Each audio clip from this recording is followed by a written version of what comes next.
జాతీయంగా అంతర్జాతీయంగా ఒక స్పైవేర్ హెడ్లైన్స్లో ఉంది. పెగాసస్. ఈ పెగాసస్ స్పైవేర్ ఇప్పుడే కాదు, 2019 సంవత్సరంలో కూడా న్యూస్లో ఉంది. ఇజ్రాయేలీ ఎన్ఎస్ఓ గ్రూప్కి చెందిన ఈ స్పైవేర్ 2019లోనే భారతదేశానికి చెందిన ప్రముఖ లాయర్లు, జర్నలిస్టులు, ప్రముఖ పొలిటీషియన్స్ వీళ్ళందరి ఫోన్లు హ్యాక్ చేసిందని చెప్పి అప్పుడు కథనాలు వచ్చాయి. మళ్ళా ఈ స్పైవేర్ గురించి వార్తల్లో వచ్చింది ఇప్పుడు. ఈసారి ప్రపంచంలో దాదాపు 15-20 దేశాలకు చెందిన ప్రముఖుల లిస్టు ఈ స్పైవేర్లో ఉందని, కొన్ని సందర్భాల్లో అయితే ప్రపంచంలో దేశాలే ఈ ఎన్ఎస్ఓ గ్రూప్ దగ్గర ఈ స్పైవేర్ కొనుక్కున్నాయని చెప్పి వార్తలు వస్తున్నాయి. అయితే భారతదేశానికి చెందిన 300 మంది ప్రముఖులు, సుప్రీంకోర్టు జడ్జ్, సిట్టింగ్ జడ్జ్ అంట, జర్నలిస్టులు, యాక్టివిస్టులు, lawyers, opposition leaders, cabinet ministers, వీళ్ళు వాళ్ళని కాకుండా సొసైటీలో టాప్ మోస్ట్ ఉన్న 300 మంది దాదాపు ఈ స్పైవేర్తో డేటా మొత్తం హ్యాక్ చేశారని చెప్పి కథనాలు వినిపిస్తున్నాయి. ఇది ప్రభుత్వమే హ్యాక్ చేయించిందా లేకపోతే వాళ్ళు హ్యాక్ చేశారా, ఈ విషయంలో పూర్తిగా సమాచారం అందట్లేదు.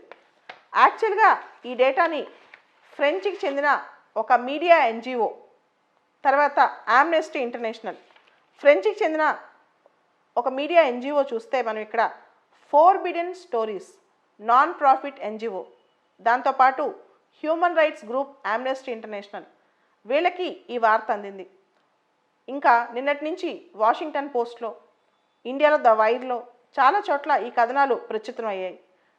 ప్రపంచవ్యాప్తంగా అనేక దేశాలు, సౌదీ అరేబియా, బహ్రెయిన్, యుఏఈ, టాప్లో మెక్సికో, భారతదేశంలో కూడా టాప్ మోస్ట్ పీపుల్ కొందరివి హ్యాక్ అయ్యాయని తెలుస్తోంది.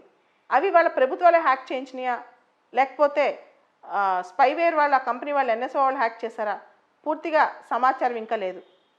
ఈ విషయంలో పెగాసస్ స్పైవేర్ జనరల్గా వాట్సాప్తో లింక్ అయి ఉంటుందంట. వాట్సాప్లో మనం వాళ్ళు చేసిన కాల్ ఎత్తినా లేదా వాళ్ళకి సంబంధించిన మెసేజ్ చదివినా మన ఫోన్లోకి ఆ స్పైవేర్ చొరబడి మన డేటాను ఎక్స్ట్రాక్ట్ చేస్తుందంట. అయితే ఇప్పుడు ఇంకొకటి కూడా ఉంది. అసలు మనం ఏ విధమైన లింక్ క్లిక్ చేయకుండానే జీరో లింక్ రిస్క్ అంట.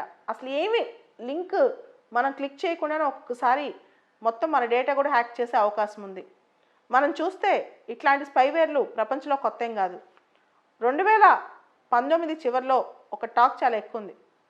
జమల్ ఖషోగి అని సౌదీకి చెందిన ఒక జర్నలిస్టు టర్కీ ఎంబసీలో ఆయన చంపేస్తారు. ఆయన చనిపోయిన తర్వాత కొన్ని రోజులకే ఆయన సెల్ మొబైల్ డేటా మొత్తం వైరస్ సోకి మొత్తం డేటా మిస్ అయిందంట. తర్వాత ఆయన ఫియాన్సీ సెల్లో కూడా. సో ఇలాంటివి టార్గెటెడ్గా ఎలా జరుగుతాయి? కొంతమందికే ఇలాంటివి ఎందుకు జరుగుతాయి? ముఖ్యంగా టాప్ మోస్ట్ పీపుల్ వాళ్ళ గవర్నమెంట్ ఆథరైజ్ చేసిందా చేయలేదా, ఇవన్నీ మనం గమనించాల్సిన అవసరం ఉంది. ఇజ్రాయెల్కి చెందిన ఈ ఎన్ఎస్ఓ కంపెనీ ఇంకో మాట కూడా చెప్తుంది.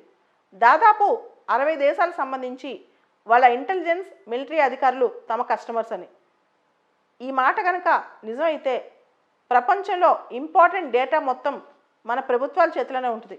మన ప్రైవసీ ఏమైనట్టో ఎవరికీ అర్థం కాని పెద్ద ప్రశ్న ఇది.